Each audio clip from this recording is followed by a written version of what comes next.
Assalamualaikum warahmatullahi wabarakatuh. Perkenalkan, nama saya Muhammad Zulfa Tita Permadi dan teman saya Wahyu Brosliong Halim.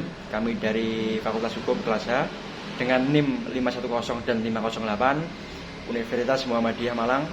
Di sini kami akan sekilas menjelaskan tentang materi perkuliahan kriminologi dengan dosen pengampu Bapak Yaris. Yang pertama-tama adalah pendekatan dalam kriminologi. Mempelajari kejahatan adalah mempelajari tingkah laku manusia. Maka pendekatan yang digunakan adalah pendekatan deskriptif, kausalitas, dan normatif. Pendekatan deskriptif adalah suatu pendekatan dengan cara melakukan observasi dan mengumpulkan data-data yang berkaitan dengan fakta tentang kejahatan dan pelaku kejahatan.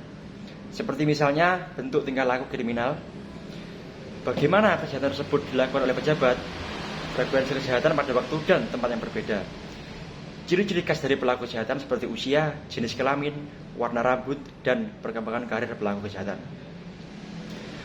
Pendekatan yang kedua yang digunakan adalah pendekatan kausalitas atau pendekatan sebab akibat. Hubungan sebab akibat dalam kriminologi tentunya berbeda dengan sebab akibat dalam hukum pidana. Mengapa berbeda? Bahwa setiap kejadian dalam masyarakat merupakan suatu peristiwa sosial dan boleh dikatakan bahwa setiap peristiwa sosial ada hubungannya dengan satu sama lain. Dan peristiwa sosial yang satu merupakan suatu akibat dari peristiwa sosial lainnya. Gejala sosial ini disebut kausalitas atau sebab musabab antara masing-masing peristiwa sosial itu.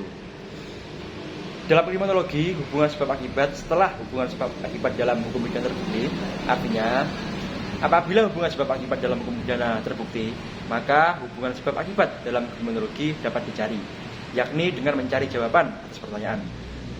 Mengapa seorang melakukan kejahatan? Usaha untuk mengetahui kejahatan dengan menggunakan pendekatan sebab akibat ini dapat juga disebut dengan etiologi kriminal.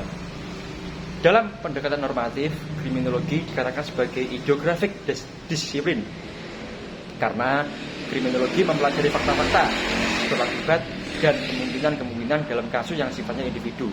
Sedangkan yang dikatakan dengan normatif disiplin adalah bertujuan untuk menemukan dan mengungkapkan hukum-hukum yang bersifat ilmiah yang diakui seragamnya.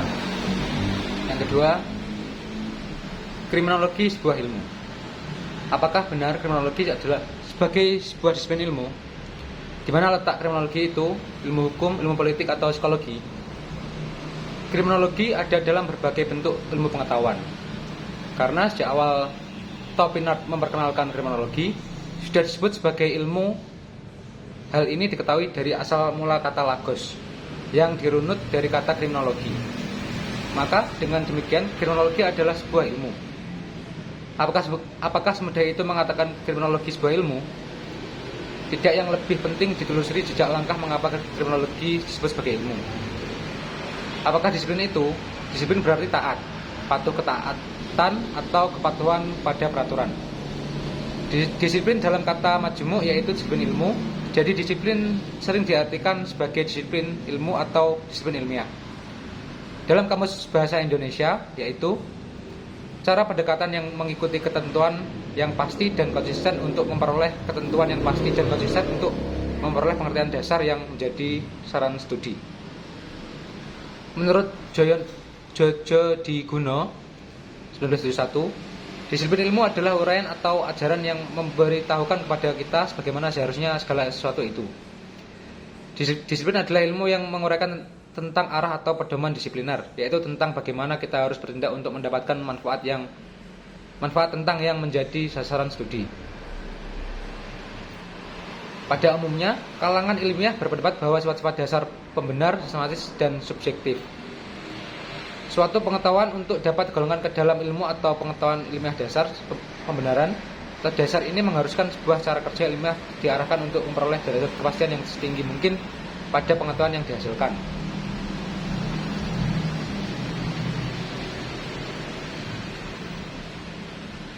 Pada saat kriminologi mempelajari kejahatan yang seluas-luasnya, maka yang dimaksud adalah berbagai bentuk kejahatan yang terdapat dalam hukum pidana. Maka dengan demikian kriminologi pun harus mempelajari ilmu hukum pidana. Kriminologi bergerak ke arah disiplin-disiplin lainnya. Pada saat kriminologi bergerak ke arah sosiologi hukum, maka kriminologi mempunyai metode tertentu dalam pendekatan diri pada sosiologi hukum. Karena metode inilah kriminologi dapat dikatakan sebagai sebuah ilmu. Hasil penyelidikan kriminologi dapat membantu pemerintah dan penegak hukum untuk mengungkapkan kejahatan, membantu untuk melakukan kriminalisasi dalam produk peraturan perundang-undangan pidana. Menurut von Litz, sebaiknya kriminologi bergabung dengan hukum pidana atau politik kriminal. Kriminologi juga khususnya kriminologi kritis, hasil penelitian dapat memperbaiki kinerja aparatur hukum serta melakukan perbaikan bagi undang-undang pidana itu sendiri.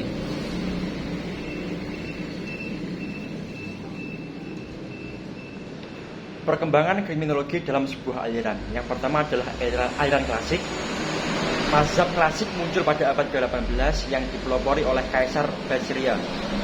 Aliran ini timbul di Inggris pada abad pertengahan ke-19. Aliran ini dengan doktrin of free will-nya mendasarkan pada filsafat hedonistis yang memandang bahwa manusia mempunyai kebebasan memilih perbuatan yang dapat memberikan kebahagiaan dan menghindari perbuatan yang akan memberikan penderitaan. Yang kedua adalah Kasera Basiria 1738 sampai 1795. Beliau berusaha menentang kesewenangan lembaga peradilan pada saat itu. Dalam kritiknya pada intinya adalah menentang terhadap hukum pidana, hukum acara pidana dan sistem penghukuman. Dengan demikian, aliran ini dikenal dengan aliran kriminologi klasik yang berkembang di Inggris dan negara Amerika. Dasar dan mazhab ini adalah hedonistik psikologi yang mempergunakan metodenya adalah archair atau tulis-menulis. Psikologi ini yang menjadi dasar aliran ini adalah sifat individualistik, intelektualistis, serta voluntaristis. Landasan dari aliran kriminologi klasik ini adalah bahwa individu dilahirkan bebas dengan kehendak bebas atau free will. Untuk menentukan pilihan sendiri, individu memiliki hak asasi, diantaranya hak untuk hidup, kebebasan untuk memiliki harta kekayaan. Pemerintah negara dibentuk untuk melindungi hak tersebut dan muncul sebagai perjanjian sosial antara yang diperintah dan yang memerintah. Setiap warga negara hanya menyerahkan sebagian haknya kepada negara sepanjang diperlukan oleh negara untuk mengatur masyarakat demi kepentingan sebagian masyarakat. Kejahatan merupakan pelanggaran perjanjian sosial dan area itu dikatakan sebagai kejahatan moral. Dalam kajian konteks ini, ciri-ciri atau landasan kriminologi klasik dapat dijelaskan sebagai berikut. Yang pertama adalah manusia dilahirkan dengan kehendak bebas atau free will untuk menentukan pilihannya sendiri. Yang kedua, manusia memiliki hak asasi, diantaranya hak untuk hidup, kebebasan, serta memiliki kekayaan. Yang ketiga, pemerintah negara dibentuk untuk melindungi hak tersebut dan muncul sebagai hasil perjanjian sosial antara yang diperintah dan yang memerintah. Yang keempat, setiap warga negara hanya menyerahkan sebagian hak asasinya kepada negara sepanjang diperlukan oleh negara untuk mengatur masyarakat dan demi kepentingan sebagian terbesar dari masyarakat. Yang kelima, kejahatan merupakan pelanggaran terhadap perjanjian sosial, oleh karena itu kejahatan merupakan kejahatan moral. Yang keenam, hukuman hanya dibenarkan selama hukuman itu ditujukan untuk memelihara perjanjian sosial, oleh karena itu tujuan hukuman adalah untuk mencegah kejahatan di kemudian hari. Yang ketujuh, setiap orang dianggap sama di depan hukum, oleh karena itu seharusnya setiap orang diperlakukan sama. Yang kedua, aliran kartografik atau The Cartographic School. Ketidakpuasan para ahli kriminologi terhadap aliran klasik, maka aliran kartografis mulai muncul dan berkembang di Perancis, Inggris dan Jerman tahun 1830 sampai 1880. Ajaran ini hampir sama dengan ajaran ekologis. Konsep dari ajaran ini adalah distribusi kejahatan dalam daerah-daerah tertentu, baik secara geografis maupun secara sosialis. Dianggap kejahatan ini merupakan suatu ekspresi dari kondisi-kondisi sosial. Para penganut ajaran ini adalah Quetelet dan Guerry. Mazhab ini tidak hanya meneliti jumlah kriminalitas secara umum, juga studi kasus tentang juvenile delinquency serta mengenai kejahatan profesional yang saat ini cukup menonjol. Aliran kartografik ini memperhatikan penyebaran kejahatan pada wilayah tertentu berdasarkan faktor geografik dan sosial. Menurut aliran ini, yang dinamakan dengan kejahatan adalah perwujudan dari kondisi-kondisi sosial yang ada. Yang ketiga adalah aliran positif atau The Positive School. Penolakan terhadap mazhab sosialis dilancarkan oleh kaum-kaum yakni mereka yang menganggap bahwa kejahatan bukan dihasilkan dari pengaruh ekonomi, namun kejahatan dihasilkan dari pengaruh perilaku manusia itu sendiri. Penolakan terhadap aliran klasik ini disebut aliran positif school pada abad ke-19. Aliran positif muncul ketidakpuasan dari jawaban aliran klasik, aliran yang berusaha menjelaskan mengapa seorang bisa bertindak jahat. Aliran ini bertolak pada pandangan bahwa perilaku manusia ditentukan oleh faktor di luar kontrolnya, baik yang merupakan faktor biologik maupun faktor kultural. Ini berarti manusia bukan makhluk yang bebas untuk berbuat menurut dorongan keinginan, tetapi dibatasi oleh perangkat biologiknya dan situasi kulturnya. Secara singkat, aliran ini berpegang pada keyakinan bahwa kehidupan seorang dikuasai oleh hukum sebab akibat atau causal effect relationship. Aliran positif mempunyai landasan berpikir sebagai berikut. Yang pertama adalah kehidupan manusia dikuasai oleh hukum sebab akibat. Yang kedua, masalah sosial seperti kejahatan dapat diatasi dengan melakukan studi secara sistematis mengenai tingkah laku manusia. Yang ketiga, tingkah laku kriminal adalah hasil dari kondisi abnormalitas yang mungkin saja abnormalitas ini terletak pada individu atau juga pada lingkungannya. Yang keempat, tanda abnormalitas tersebut dapat dibandingkan dengan tanda-tanda yang normal. Yang kelima, abnormalitas ini dapat diperbaiki, maka penjahat pun dapat diperbaiki. Yang keenam, treatment telah menguntungkan bagi penyembuhan penjahat, sehingga tujuan dari sanksi bukanlah menghukum, melainkan memperlakukan atau membina pelaku kejahatan. Pelopor dari ajaran ini adalah Cesare Lombroso pada tahun 1835 sampai 1909. Ajaran Lombroso ini menggabungkan positivisme, Comte, evolusi dari Darwin, serta banyak lagi pioner dalam studi tentang hubungan kejahatan dan tubuh manusia. Mazhab ini dikenal sebagai mazhab Italia. Menurut pelopornya, kejahatan merupakan bakat manusia yang dibawa sejak lahir. Dikatakan oleh Lombroso, atau yang bisa disebut dengan ilmu kriminal is born not made. Teori Lombroso tentang born criminal atau penjahat yang dilahirkan menyatakan bahwa para penjahat adalah suatu bentuk yang lebih rendah dalam kehidupan, lebih mendekati nenek moyang mereka yang mirip kera dalam hal sifat bawaan dan watak dibandingkan dengan kera yang bukan penjahat. Manusia menurut Lombroso dapat dibedakan dari non-kriminal melalui beberapa atavistik, stigmata atau ciri fisik dan makhluk pada tahap perkembangan sebelum mereka benar-benar menjadi manusia. Lombroso beralasan bahwa seringkali para penjahat memiliki rahang yang besar dan gigi taring yang kuat. Ada beberapa proporsi yang dikemukakan oleh Lombroso tentang born criminal ini. Yang pertama adalah penjahat dilahirkan dan mempunyai tipe yang berbeda. Yang kedua adalah tipe ini bisa dikenal dengan beberapa ciri tertentu seperti tengkorak yang asimetris, rahang yang panjang, hidung yang pesek, rambut janggut yang jarang, dan tahan terhadap rasa sakit. Yang ketiga adalah tanda-tanda lahirlah bukanlah merupakan penyebab kejahatan, tetapi merupakan tanda pengenalan kepribadian yang cenderung memiliki perilaku yang sehat atau perilaku kriminal. Yang keempat adalah karena adanya kepribadian ini, mereka tidak dapat terhindar dari pengaruh sifat yang sehat, kecuali bila lingkungan dan kesempatan tidak memungkinkan. Yang kelima adalah penganut aliran ini mengemukakan bahwa penjahat seperti pencuri, pelaku pembunuhan, pelanggar seks dapat dibedakan oleh tanda-tanda dan ciri-ciri tertentu.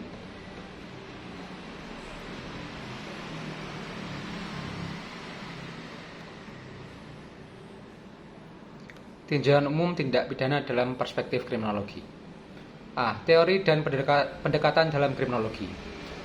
Salah satu persoalan yang sering kali muncul ke permukaan dalam kehidupan masyarakat ialah tentang kejahatan. Masalah kejahatan merupakan masalah abadi dalam kehidupan umat manusia, karena ia berkembang sejalan dengan perkembangan tingkat peradaban umat manusia. Dalam hal ini, kriminologi menjadi suatu cabang ilmu yang membahas lebih jauh berkenaan dengan masalah kejahatan. Oleh karenanya, muncul suatu pertanyaan, sejauh manakah suatu tindakan dapat disebut kejahatan? Kriminologi adalah ilmu pengetahuan tentang kejahatan dan penjahat. Menurut Sutherland, ruang lingkup kriminologi terbagi atas 3 bagian, yaitu sociology of law, sosiologi hukum, mencari secara analisa ilmiah kondisi-kondisi terjadinya atau terbentuknya hukum, etiologi kriminal, mencari secara analisa ilmiah sebab-sebab daripada kejahatan, serta penologi ilmu pengetahuan tentang terjadinya atau terbentuknya hukum, etiologi kriminal, mencari secara analisa ilmiah sebab daripada kejahatan serta analogi tentang terjadinya atau berkembangnya hukuman, artinya dan manfaatnya berhubungan dengan control of crime. Dalam mempelajari kriminologi, dikenal adanya beberapa teori yang dapat dipergunakan untuk menganalisis permasalahan-permasalahan yang berkaitan dengan kejahatan. Teori tersebut pada hakikatnya berurusan untuk mengkaji dan menjelaskan hal-hal yang berkaitan dengan permasalahan jahat dan kejahatan, yaitu 1. Teori asosiasi diferensial Edwin H. Sutherland. Teori ini dikemas dalam dua versi. Pertama pada tahun 1939 dan yang kedua pada tahun 1947. Pada versi pertama, Sutherland dalam bukunya Principle XG ketiga memfokuskan pada konflik budaya dan disorganisasi sosial serta asosiasi diferensial.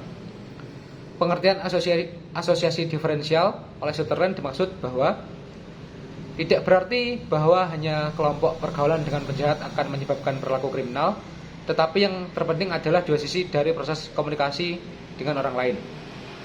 Munculnya teori asosiasi diferensial ini didasarkan pada tiga hal, yaitu A. Setiap orang akan menerima dan mengikuti pola-pola perilaku yang dapat dilaksanakan. B. Kegagalan untuk mengikuti pola tingkah laku menimbulkan inkonsistensi dan ketidakharmonisan. C. Konflik budaya atau conflict of cultures merupakan prinsip dasar dalam menjelaskan kejahatan. Versi kedua yang disajikan pada bukunya edisi keempat 1947. Sutherland menekankan bahwa semua tingkah laku dipelajari. Dengan kata lain, pola perilaku jahat tidak diwariskan tetapi dipelajari melalui suatu pergaulan yang akrab. Jadi kesimpulannya ialah, menurut teori asosiasi diferensial, tingkah laku jahat dipelajari dalam kelompok melalui interaksi dan komunikasi. Yang dipelajari dalam kelompok tersebut adalah teknik untuk melakukan kejahatan dan alasan atau nilai-nilai, motif, rasionalitas dan tingkah laku yang mendukung perbuatan jahat tersebut. Yang kedua adalah teori anomi yang dikemukakan oleh Emil Durkheim dan Robert K. Merton. Durkheim dalam bukunya yang berjudul The Division of Labor in Society pada tahun 1893 menggunakan istilah anomi untuk menggambarkan keadaan deregulation di dalam masyarakat. Keadaan deregulasi oleh Durkheim diartikan sebagai tidak ditaatinya aturan-aturan yang terdapat dalam masyarakat dan orang tidak tahu apa yang diharapkan dari orang lain. Keadaan deregulation atau normlessness inilah yang menimbulkan perilaku deviasi. Pada tahun 1938, Merton mengambil konsep anomi untuk menjelaskan perbuatan deviasi di Amerika. Tetapi konsep dari Merton berbeda dengan apa yang dipergunakan oleh Durkheim. Menurut Merton, dalam setiap masyarakat terdapat tujuan-tujuan tertentu yang ditanamkan kepada seluruh warganya. Untuk mencapai tujuan tersebut, terdapat sarana-sarana yang dapat dipergunakan. Tetapi dalam kenyataannya, tidak setiap orang dapat menggunakan sarana-sarana yang tersedia. Hal ini menyebabkan penggunaan cara yang tidak sah dalam mencapai tujuan. Dengan demikian akan timbul penyimpangan dalam mencapai tujuan. Dalam perkembangan selanjutnya, Merton tidak lagi menekankan pada tidak meratanya sarana yang tersedia, tetapi lebih menekankan pada perbedaan struktur kesempatan. Dalam setiap masyarakat selalu terdapat struktur sosial. Struktur sosial yang terbentuk kelas-kelas menyebabkan adanya perbedaan kesempatan dalam mencapai tujuan. Keadaan tersebut tidak meratanya sarana serta perbedaan struktur kesempatan akan menimbulkan frustasi di kalangan para warga yang tidak mempunyai kesempatan dalam mencapai tujuan. Dengan demikian, ketidakpuasan, konflik, frustasi, dan penyimpangan sosial muncul karena tidak adanya kesempatan bagi mereka dalam mencapai tujuan. Situasi ini akan menimbulkan keadaan di mana para warga tidak lagi mempunyai ikatan yang kuat terhadap tujuan serta sarana atau kesempatan yang terdapat dalam masyarakat. Hal inilah yang dinamakan anomi. Merton mengumpulkan 5 cara untuk mengatasi anomi, yaitu yang pertama adalah konformitas atau conforming, yaitu suatu keadaan di mana warga masyarakat tetap menerima tujuan dan sarana yang terdapat dalam masyarakat karena adanya tekanan moral. Yang kedua adalah innovation, yaitu suatu keadaan di mana tujuan yang terdapat dalam masyarakat diakui dan dipelihara, tetapi mereka mengubah sarana yang diperlukan untuk mencapai tujuan tersebut. Misalnya, untuk mendapatkan uang yang banyak seharusnya mereka menabung, tetapi untuk mendapatkan uang banyak secara cepat mereka merampok bank. Yang ketiga adalah ritualisme, adalah suatu keadaan di mana warga masyarakat menolak tujuan yang telah ditetapkan dan memilih sarana yang telah ditentukan. Yang keempat, penerikan diri atau retretisme, merupakan keadaan di mana para warga menolak tujuan dan sarana yang telah tersedia dalam masyarakat. Yang kelima adalah rebelling atau pemberontakan, adalah suatu keadaan di mana tujuan dan sarana yang terdapat dalam masyarakat ditolak dan berusaha untuk mengganti atau mengubah seluruhnya. Yang ketiga, teori subkultur, Solomon Gobrin. Teori ini berkembang pada tahun 1950-an hingga awal tahun 1960 yang menekankan pada kenakalan remaja yang berbentuk geng. Ada dua topik yang dibahas oleh para ahli kriminologi berkaitan dengan kenakalan geng dan teori tentang subkultur, yaitu A. Kenakalan subkultur Cohen 1955. Albert K. Cohen melalui suatu penelitiannya menyatakan bahwa perilaku delinquent lebih banyak terjadi pada laki-laki kelas bawah atau lower class, dan mereka lebih banyak membentuk geng yang bersifat tidak berfaedah, dengki, dan jahat. Hal ini disebabkan adanya permasalahan yang dihadapi mereka.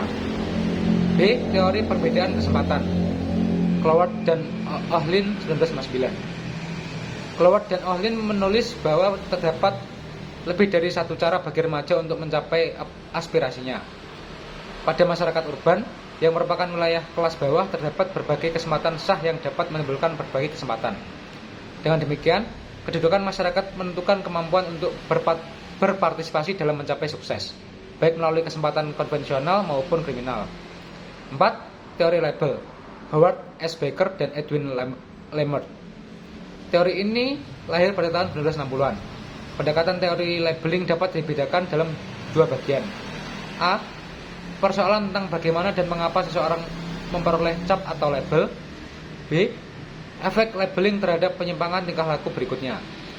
Sudah menjadi kesepakatan di antara para penganut teori label bahwa proses pemberian label merupakan penyebab seseorang untuk menjadi jahat. Menurut Romli Atmasasmita, terdapat dua konsep penting dalam teori ini, yaitu primary deviance, ditujukan kepada perbuatan pertimpangan tingkah laku awal, serta secondary deviance berkaitan dengan reorganisasi psikologis dari pengalaman seseorang sebagai akibat dari penangkapan dan cap sebagai penjahat. Sekali cap atau status ini dilekatkan pada seseorang, maka sangat sulit orang yang bersangkutan untuk selanjutnya melepaskan diri dari cap yang dimaksud dan kemudian akan mengidentifikasikan dirinya dengan cap yang telah diberikan masyarakat terhadap dirinya. Teori konflik. Teori ini muncul tidak lama setelah teori label. Teori ini lebih menekankan pada pola kejahatan yang ada dan mencoba untuk memeriksa atau meneliti pembentukan hukum dan penerapan hukum pidana. Teori konflik pada hakikatnya merupakan cabang dari teori label. Ada beberapa bentuk teori konflik yang mendasar pada suatu asumsi bahwa konflik merupakan keadaan yang alamiah yang ada dalam masyarakat. Bentuk teori ini terbagi atas dua bagian, yaitu konflik konservatif dan radikal konflik. Konflik konservatif menekankan pada dua hal, yaitu kekuasaan dan penggunaannya. Teori ini beranggapan bahwa konflik muncul di antara kelompok-kelompok yang mencoba untuk menggunakan kontrol atas situasi atau kejadian. Atau dalam arti kata lain, bahwa siapa yang memiliki kekuasaan akan dapat mempengaruhi perbuatan khusus. Di samping itu, mereka juga dapat memaksakan nilai-nilai terhadap kelas sosial yang lebih rendah. Sedangkan radikal konflik menempatkan diri di antara politik dan materialisme. Di antara para tokoh teori ini seperti Cambridge, Huini, dan Karl Marx merupakan tokoh yang paling berpengaruh. Apabila Marx menyatakan hal yang berkaitan dengan kejahatan dan penjahat, para penganut radikal konflik akan menyesuaikan penjelasan terhadap pendapat Marx. Marx melihat konflik dalam masyarakat disebabkan adanya hak manusia atas sumber-sumber yang langka dan secara historis tidak terdapat kesamaan dalam penyebaran sumber-sumber tersebut, khusus mengenai kekuasaan. 6. Teori kontrol. Pengertian teori kontrol merujuk kepada setiap perspektif yang membahas ihwal pengendalian tingkah laku manusia. Teori kontrol merupakan suatu teori yang berusaha mencari jawaban mengapa orang melakukan kejahatan. Berbeda dengan teori-teori yang lain.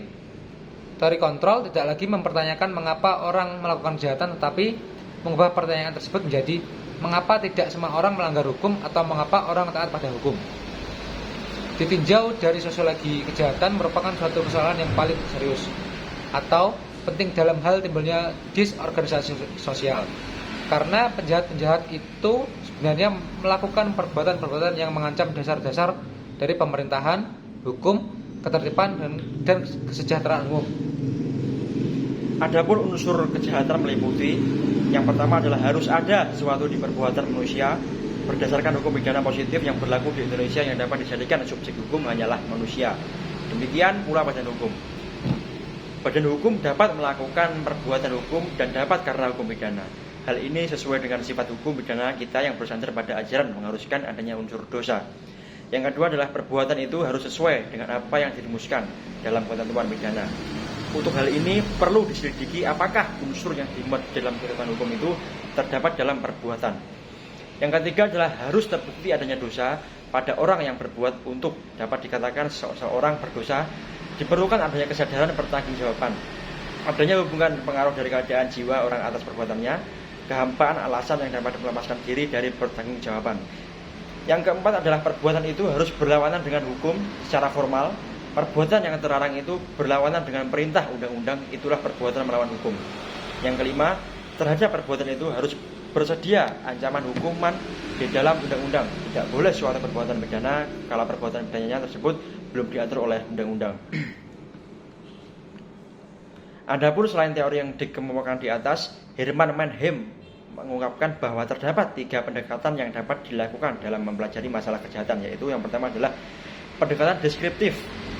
Yang dimaksud dengan pendekatan deskriptif adalah suatu pendekatan dengan cara melakukan observasi dan pengumpulan data yang berkaitan dengan fakta tentang kejahatan dan perilaku kejahatan tersebut, seperti bentuk tingkah laku kriminal, bagaimana kejahatan dilakukan, frekuensi kejahatan pada waktu dan tempat yang berbeda, ciri-ciri khas pelaku kejahatan seperti usia, jenis kelamin, dan sebagainya, perkembangan karir seorang pelaku kejahatan. Di kalangan ilmuwan, pendekatan deskriptif sering dianggap sebagai pendekatan yang bersifat sangat sederhana. Meskipun demikian, pendekatan ini sangat bermanfaat sebagai studi awal sebelum melangkah pada studi yang lebih mendalam.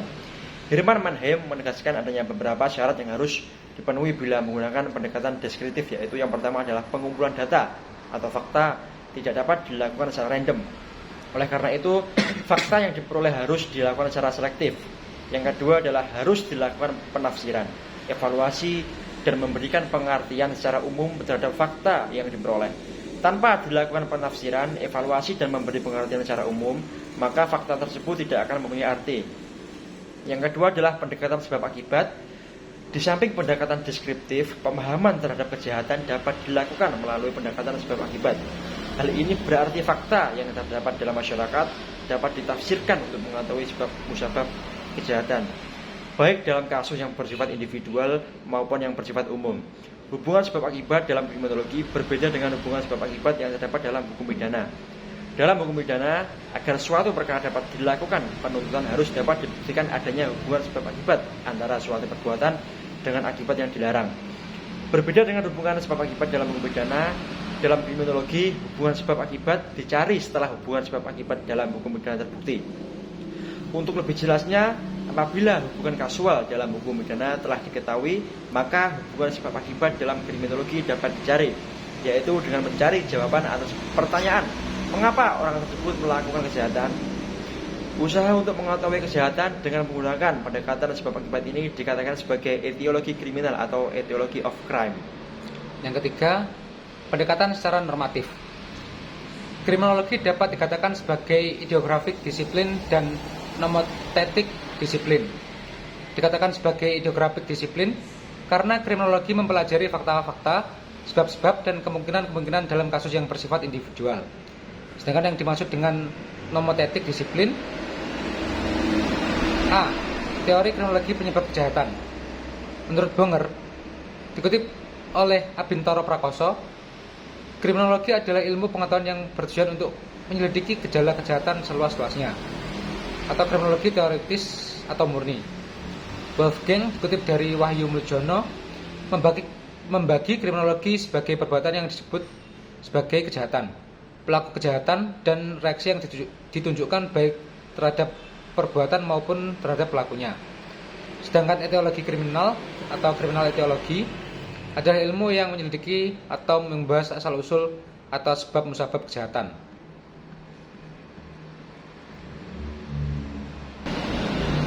Teori kriminologi modern. Teori asosiasi diferensial atau differential association theory dari Gabriel Tarde menyatakan bahwa kejahatan yang dilakukan seseorang adalah hasil peniruan terhadap tindakan kejahatan yang ada dalam masyarakat. Sedangkan Edwin H. Sutherland berhipotesis bahwa perilaku kriminal baik meliputi teknik kejahatan, motif, dorongan, sikap dan rasionalisasi yang nyaman dipelajari melalui asosiasi yang dilakukan mereka yang melanggar norma-norma masyarakat termasuk norma hukum. B. Teori tegang atau anomi strand teori dari Emil Durkheim menerangkan bahwa di bawah kondisi sosial tertentu, norma sosial tradisional dan berbagai peraturan kehilangan otoritasnya atas perilaku. Sedangkan Robert K. Merton menganggap bahwa manusia pada dasarnya selalu melanggar hukum setelah terputusnya antara tujuan dan cara mencapainya menjadi demikian besar, sehingga satu-satunya cara mencapai tujuan adalah melalui saluran yang tidak legal. C. Teori kontrol sosial atau social control teori merujuk kepada setiap perspektif yang membahas ikhwal pengendalian perilaku manusia, yaitu delinkuensi dan kejahatan terkait dengan variabel-variabel yang bersifat sosiologis, yaitu struktur keluarga, pendidikan, dan kelompok dominan. Nah, baik, mungkin itu yang bisa kami sampaikan. Apabila ada kurang lebihnya, kami mohon maaf. Dan terima kasih sekali lagi kami ucapkan kepada Bapak Yaris selaku dosen pengampu mata kuliah Kriminologi Hukum. Sekian dari kami. Wassalamualaikum warahmatullahi wabarakatuh.